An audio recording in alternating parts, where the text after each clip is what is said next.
नमस्कार. गुरुचरित्र अध्यात्म या माझ्या युट्यूब चॅनेलमध्ये मी कल्याणी तुम्हा सर्वांचे मनापासून स्वागत करत आहे.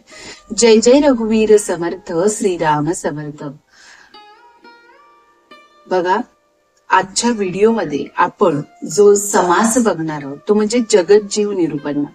बघा, आपला जो या पूर्ण व्हिडिओ सिरीज जी आपली चालू आहे ती म्हणजे दासबोधच्या जे दशक आपण आहे, समर्थ माऊलींनी जे 20 दशकांचा दासबोध रचलेला आहे त्यातील आपला जो आता दशक चालू आहे तो म्हणजे 17वा दशक, प्रकृती पुरुष. आणि त्यातील जो आता आपण बघणार आहोत तो म्हणजे समास 7वा, जगत जीव निरूपण. तर आपल्याला हे दासबोध अनुभवणं का गरजेचं आहे? कारण आपलं रोजचं जे जीवन आहे ते इतकं आपल्या प्रत्येक संकटांनी, प्रत्येक अडचणींनी भरलेले, कुणाकुणाचं कदाचित सुखदायी देखील असेल, खूप ऐशोआरामात देखील प्रत्येकाची जीवन असतं, पण प्रत्येकालाच ते भोग आलेले नसतात. पण समर्थ माऊलीने कधीही प्रारब्धावर विश्वास ठेवला नाही. त्यांनी काय सांगितलं की तुम्हाला ज्या काही अडचणी येतील, जे काही संकट येतील त्याचा तुम्ही अगदी कडाडीने विरोध करता आला पाहिजे किंवा त्याला सामोरं जाता आलं पाहिजे. आणि त्यासाठी तुम्हाला दासबोध श्रवण करणं किंवा ते पठन करणं गरजेचं आहे. कारण दासबोधामध्ये प्रत्येक प्रश्नांची उत्तरं आपल्याला सापडतात. एखादा मनुष्य कसा जर चुकीच्या मार्गावर जात असेल तर त्याला विवेकानं कसं वागावं, सारासार विवेक बुद्धी वापरून कसा त्याचा जीवनाचा म्हणजे आत्मोद्धार करावा, हे सगळं जे काही आपल्याला सांगितलेलं आहे ते दासबोध या ग्रंथामध्ये सांगितले. आणि म्हणूनच आपण दर आठवड्याला दासबोध या ग्रंथातील प्रत्येक दशकातील समास आपण अनुभवत असतो. तर आता आपला जो चालू आहे तो 17वा दशक चालू आहे. त्यात एकूण 10 समास आहेत आणि त्यापैकी आपण आता 7वा समास अनुभवत आहोत.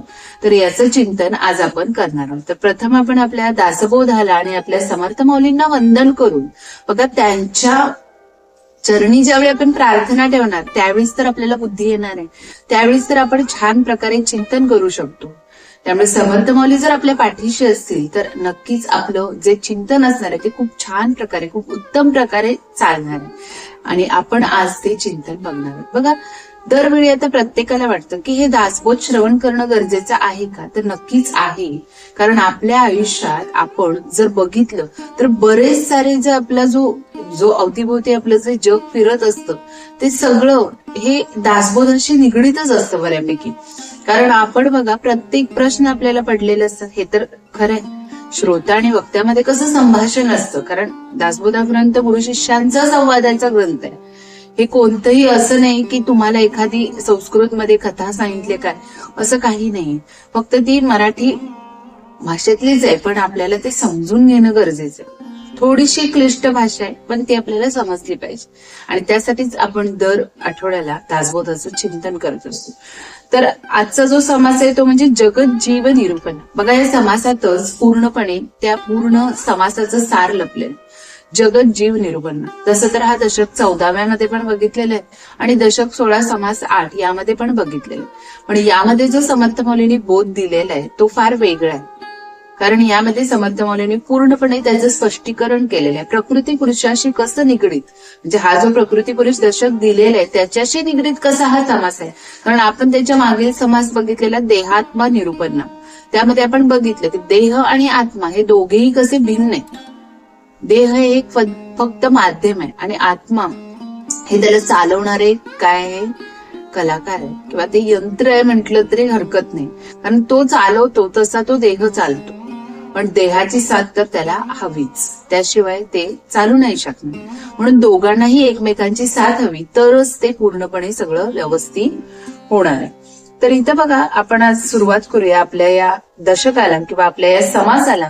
जय जय रघुवीर समर्थ, श्रीमत दासबोध, दशक 17वा, प्रकृती पुरुष नाम, समास 7वा, जगत जीव निरूपण.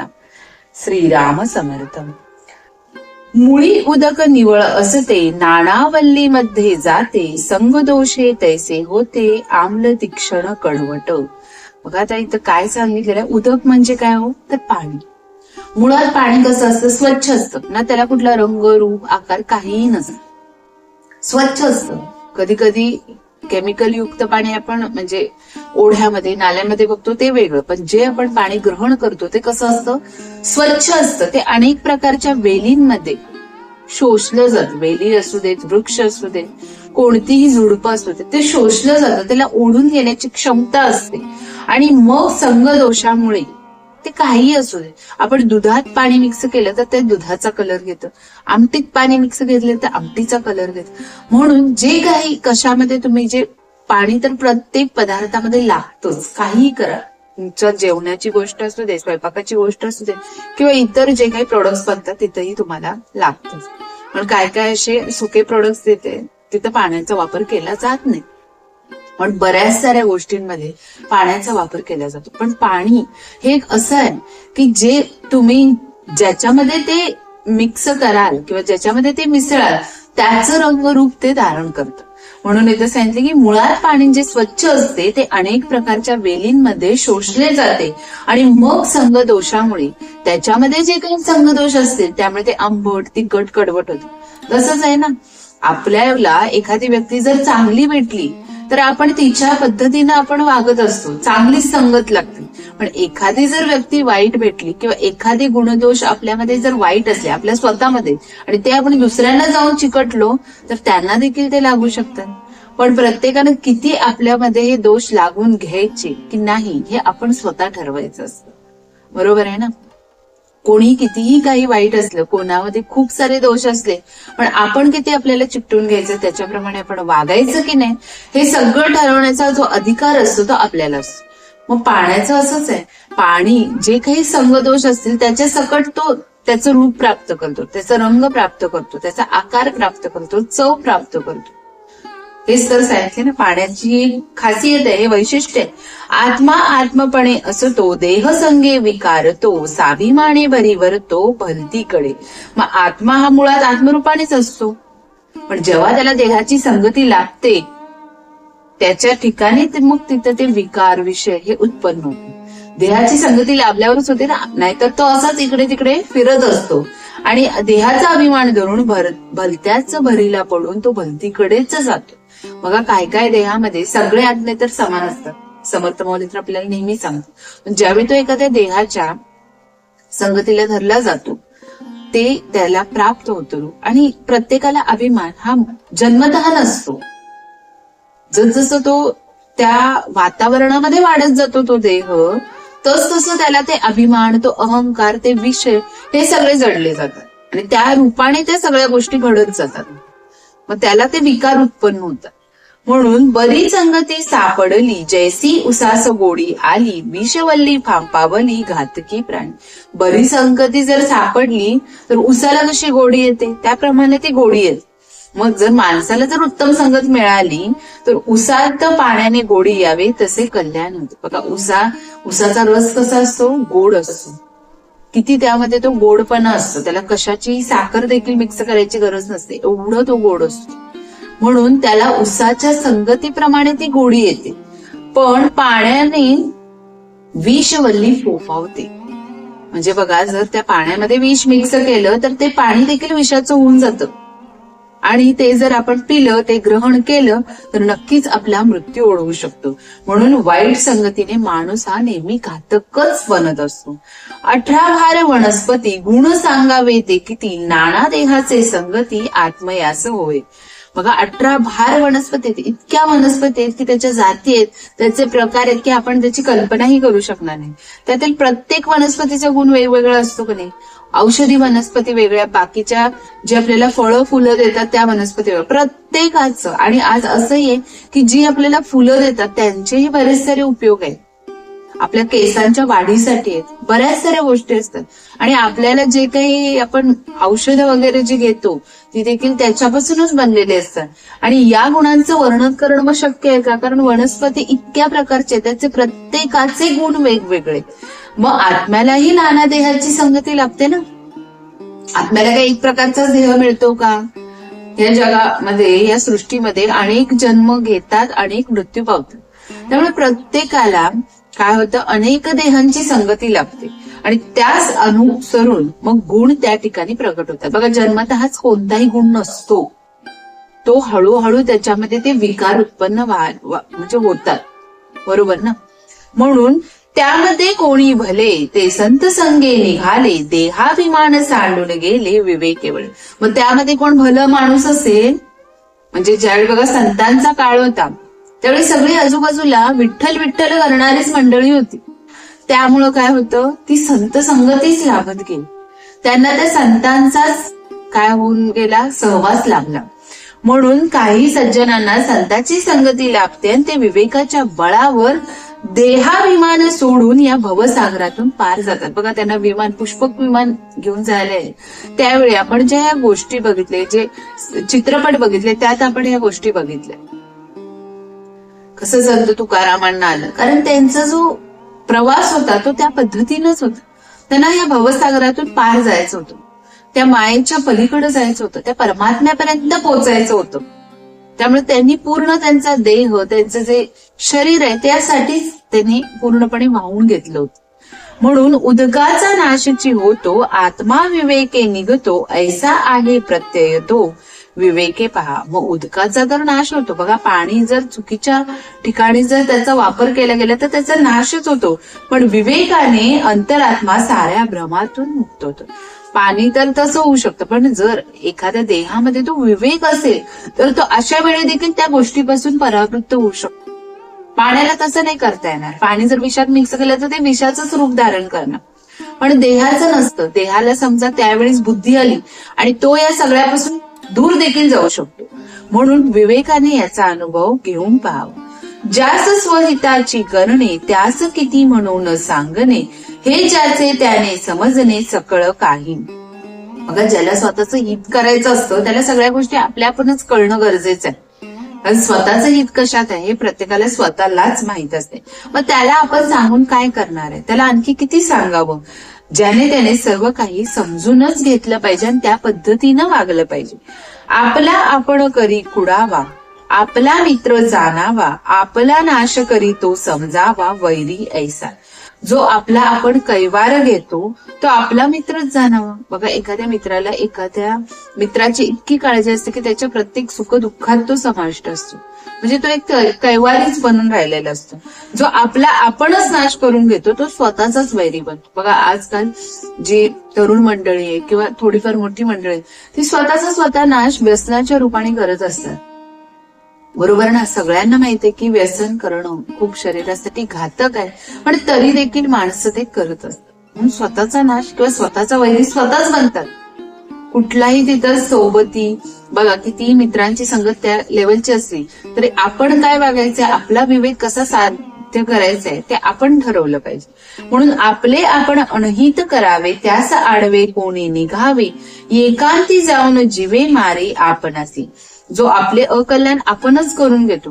काय काय वेळेला तर माणसं इतकी टोकाची पाऊल उचलतात की आपलं जीवनाचा प्रवास देखील संपवून टाकतात. मग त्याला कोण अडवू शकणार आहे. म्हणून त्यांनी आपलं आपण विवेकाने या सगळ्या गोष्टी समजायचं. अशा वेळेपर्यंत गोष्ट येईल की आपल्याला समजतच नसेल, त्यावेळी एखाद्या व्यक्तीचा आधार घ्यावा आणि आपलं जे काही मनात दुःख भरलेलं आहे, काहीही गोष्टी असू दे त्या पूर्णपणे व्यक्त कराव्या. म्हणजे काय होणार आहे, त्यानं आपलं जे डोक्यात जे वाईट विचारांची प्रवृत्ती चालू असते ती पूर्णपणे थांबणार. जो आपला आपण घातकी तो आत्महत्यारा पातकी, या कारणे विवेकी धन्य साधू. मग जो आपला आपणच घात करून घेतो तो आत्महत्यारा अत्यंत पातकी आहे असं समजावा. म्हणून जो विवेक करतो तो साधू धन्यच होय ना. कारण ज्याला आपलंच हित कशात आहे हे कळालं नसेल तर आपण आणखी काहीच म्हणू शकतो का, नाही. तर पुण्यवंता सत्य संगती, पापिष्टा असत्य संगती, गती आणि अवगती संगती योगे. मग जो पुण्यवान असतो त्याला सत्संगती लाभते, नंतर अत्यंत पापी माणसाला दुर्जनांची संगत लागते. जशी संगती लागते त्याप्रमाणे सद्गती अथवा अधोगती प्राप्त होते. हे नक्कीच आहे, सगळ्यांनाच माहिती. बघा विद्यार्थी दशेत असताना पण चुकीची मुलं जर भेटली, चुकीची मुलं असं का म्हटलं असेल, कारण त्यांना त्या गोष्टीचं तितकं महत्वच समजलेलं नसेल की आपल्याला हे शिकणं गरजेचं आहे. हे शिकलं तर पुढे आपली प्रगती होऊ शकते. म्हणजे कशात आपली प्रगती आहे आणि कशात अधोगती हे समजत नसल्यामुळं त्या गोष्टी तिथं होऊन जातात. उत्तम संगती धरावी, आपली आपण चिंता करावी, अंतरी बरी विवरावी, बुद्धी जाणत्याची. उत्तम संगती धरावी आणि आपले स्वतःचे कल्याण कसे होईल याची चिंता आपण करावी. जाणत्या माणसाचा सल्ला घेऊन त्यावर आपण आपल्या अंतर्यामी विचार करावा. यावेळी आपल्याला विचार कशाचा करायचा आहे? एखाद्या जाणत्या उत्तम पुरुषाचं जर आपल्याला साथ लागली तर आपण त्या पद्धतीने आपलंच देखील कल्याण करून घेणार. इहलोक आणि परलोक जाणता तो सुखदायक, नेणत्या करता अविवेक प्राप्त होतो. मग जाणत्या माणसाच्या संगतीने इहलोक आणि परलोक दोन्ही सुखदायक ठरतात. जर जाणत्या माणसाची, विवेकी माणसाची जर संगत लागली तर ह्या लोकात देखील आणि परलोकात देखील आपल्याला सगळ्या चांगल्याच गोष्टी घडत जातात. अज्ञानी माणसाची संगत केली की अविवेक प्राप्त होतो. जाणता देवाचा अंश, नेणता म्हणजे तो राक्षस, यामध्ये जे विशेष ते जाणून घ्यावे. जाणता हा देवाचा अंश असतो, तर नेणता म्हणजे राक्षस समजावे. या दोघात कोण श्रेष्ठ आणि कनिष्ठ हे जाणून घ्यावं. जो आपल्याला सगळ्या गोष्टींचं मार्गदर्शन करतो, जो आपल्या सतत पाठीशी आहे, नक्कीच जाणता असावा. कारण त्याला आपल्या सुखदुःखामध्ये खूप जास्त रस असल्यामुळे किंवा त्याला त्या गोष्टी समजत असल्यामुळे तो आपल्या पाठीशी राहतो. साक्षपे शहाण्याची संगती तेने साक्षपे शहाणे होती, आळसी मूर्खाची संगती आळसी मूर्ख. उद्योगी, प्रयत्नशील, शहाण्या माणसाने संगतीने लोकही साक्षेपी शहाणे होतात, तर आळशी आणि मूर्खाची संगती केल्याने करणाराही आळशी आणि मूर्ख बनतो. तर सांगण्याचा मुद्दा काय, तर उद्योगी, प्रयत्नशील आणि शहाण्या माणसांच्या संगतीने इतर लोक जर असतील तर ते देखील ते उद्योगशील होतात, प्रयत्नशील होतात किंवा त्यांच्या प्रत्येक गोष्टीमध्ये ते पारदर्शक बनतात. पण जर मूर्खांची संगती केली तर जो त्यांच्या बरोबर असतो तो देखील मूर्ख आणि आळशीच बनतो. उत्तम संगतीचे फळ सुख, अधम संगतीचे फळ दुःख, आनंद सांडुनिया शोक कैसा गावा. उत्तम संगतीचे फळ काय असतं? सुख असतं. जर आपल्याला संगत चांगली लागली, मार्गदर्शन चांगले लागले, आपल्या बरोबर जर विवेकी पुरुष असेल तर त्या पद्धतीनंच आपली काय होते, प्रगती होत जाते. फळ सुखच असतं. आणि अधम संगतीने दुःख प्राप्त होतं. आपल्या आजूबाजूला जर दुर्जन माणसांची किंवा वाईट लोकांची जर संगती असेल तर त्या पद्धतीनं ते दुःख प्राप्त होते. मग आनंद सोडून माणसाने शोक कशाला प्राप्त करून घ्यावा? इथे समर्थ माऊलींनी हा प्रश्न उपस्थित केलेला. मग अशा वेळी तुम्ही आनंद सोडून शोक स्वतःहून तुम्ही प्राप्त करून घेता. तुम्हाला माहित असतं की विवेक कशात आहे, कशात नाही, आणि त्या पद्धतीनं त्याचा अवलंब करता आला पाहिजे. ऐसे हे प्रगट दिसे जनामध्ये उदंड भासे, प्राणी मात्र वर्ततसे उभये योगी. जगात या दोन्ही गोष्टी प्रत्यक्ष पाहावयास मिळतात. कुठेही दूर जायची गरज नाही, प्रत्यक्ष पाहावयास मिळतात. दोन्ही प्रकारची उदंड उदाहरणे, खूप सारी उदाहरणे, आणि पण तरी मात्र प्राणी दोन्ही मार्गांचे अवलंब करताना दिसतात. सगळ्यांना माहितीये की सज्जनांची संगती आणि दुर्जनांची संगती यामध्ये काय भेद आहे हे सगळं माहीत असून देखील दोन्ही पद्धतीचा अवलंब आजही चालू असतो. एका योगे सकळ योग, एका योगे सकळ वियोग, विवेक योगे सकळ प्रयोग करीत जावे. विवेकी माणसांच्या संगतीने सर्व लाभच होतो, तर अविवेकी माणसांच्या संगतीने सर्व चांगल्या गोष्टींचा वियोग होतो. म्हणून सर्व काही विवेकी माणसांच्या संगतीत राहूनच करावे. इथं या समासामध्ये समर्थ माऊलींनी आपल्याला विवेकी पुरुषाच्या साथीने कशा गोष्टी आपल्या पारदर्शक बनवायच्या हे देखील आपल्याला सांगितले, आणि अविवेकी संगत कशी आपल्यासाठी घातक ठरू शकते, आपल्यासाठी किती दुःखदायी ठरू शकते हे देखील समजावून सांगितले. अवचिते साकडीत पडिले तरी तेथून पाहिजे निघाले, निघून जाता झाले परम समाधान. माणूस अचानक जर अडचणीत सापडला तर तेथून निघणे भागच असते. मग निघाल्यावर परम समाधान प्राप्त होते. आणि अशा वेळी जर आपल्याला विवेकाची संगती लाभली, विवेकी पुरुषाची संगती लाभली, सज्जनांची संगती लाभली तर ते आपल्याला भवसागरातून पार पडण्यास मदत करतात. नाना दुर्जनांचा संग क्षणक्षणा मनभंग, या कारणे काही रंग राखून जावे.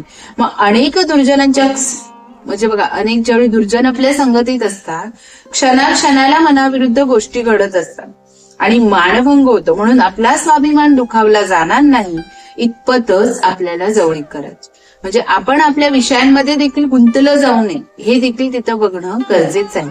शहाणा यत्न त्याच्या गुणे, पाहो जाता काय उणे, सुख संतोष भोगणे नाना श्लाघ्यता. विवेकाने केलेले योग्य किंवा दीर्घदृष्टीच्या प्रयत्नांमुळे काहीही कमी पडत नाही, तर उलट सुख संतोष आपल्याला प्राप्त होऊन अनेक प्रकारे प्रशंसा केली जाते.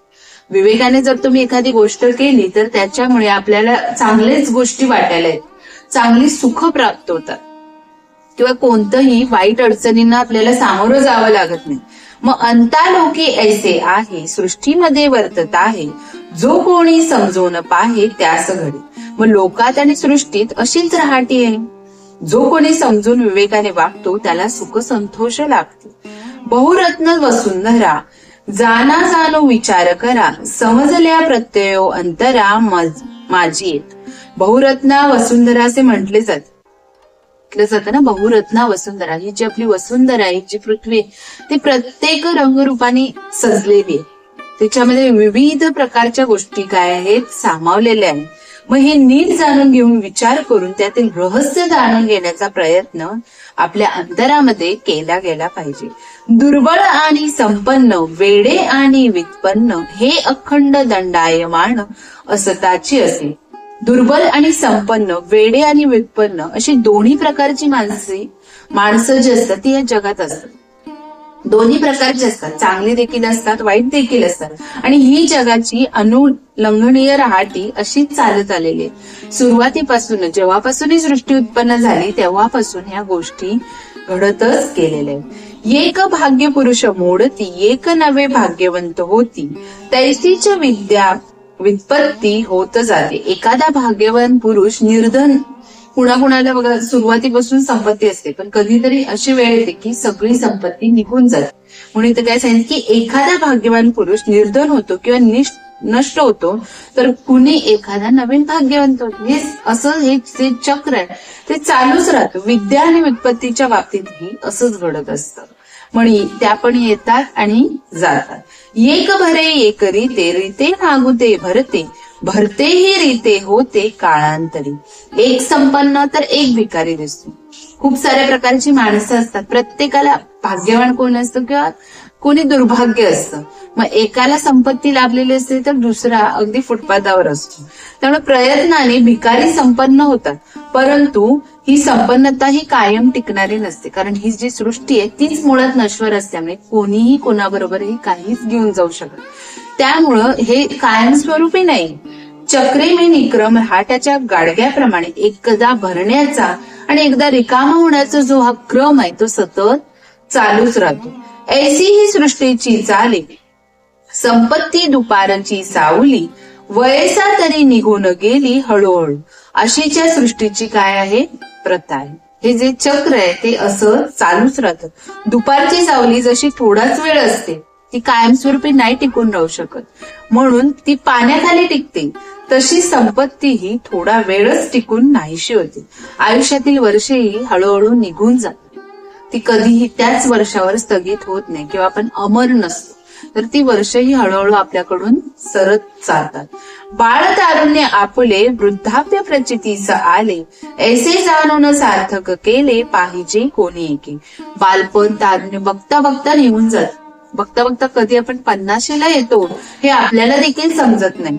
पण आता वृद्धावस्थेचा अनुभव येऊ लागलाय हे जाणून तरी माणसाने आपल्या आयुष्याचं सार्थक कशात आहे हे समजून घेणं गरजेचं आहे. आपण ज्या गोष्टीच्या पळत्या गोष्टींच्या मागे लागलो ते खरंच आपल्या बरोबर कायमस्वरूपी टिकणार आहे की नाही ही गोष्ट जाणून घेणं खूप गरजेचं आहे. आपल्याला जेवढं पुरेसं आहे तेवढ्यातच आपण आपला संसार जो आहे तो चालवता आला पाहिजे. बघा त्यावेळी देखील समर्थ माऊली भिक्षा ज्यावेळी मागायला जायचंय त्यावेळी दोन्ही वेळेचं कधीच आणलं नाही त्यांनी. एका वेळी जेवढं लागणार आहे तेवढीच ते भिक्षा मागायची. संध्याकाळच्या वेळेचा त्यांनी कधीही विचार केला नाही, कारण आपण आता जे चालू आहे त्याच गोष्टींचा विचार केला पाहिजे. भविष्याची ज्यावेळी आपण चिंता करू लागतो कुणालाच माहित नाही की पुढं काय होणार आहे, कधी कुठल्या गोष्टी घडणार आहेत हे कोणालाही माहित नसतं. त्यामुळं देह जैसे केले तैसे होते, यत्न केल्या काय साधते, तरी मग कष्टावे ते काय निमित्त. देहाला जसे वळण लावावे तसंच ते होतो आणि त्याचे सार्थक करण्याचा प्रयत्न केला तर ते कार्यही साध्य होते. तर मग कष्टी होण्याचे, निराश होण्याचे कारण काय? आपल्या हातात आहे त्या गोष्टी, त्यामुळे आपणच त्या कशा आयुष्य आपल्या मार्गी लावायचं हे आपण स्वतः ठरवता आलं पाहिजे. इति श्री दासबोधे गुरु शिष्य संवादे जगत जीव निरूपण नाम समास 7वा समाप्त. जय जय रघुवीर समर्थ, श्रीराम समर्थ. तर अशा पद्धतीने आपण आजच्या या व्हिडिओमध्ये दशक 17वा प्रकृती पुरुष नाम मध्ये समास 7वा जगत जीव निरूपण नाम या समासाचं चिंतन केलं. जर हा व्हिडिओ कुणाला आवडला असेल तर नक्कीच या चॅनलला लाईक, शेअर आणि सबस्क्राईब करा. जय जय रघुवीर समर्थ, श्रीराम समर्थ.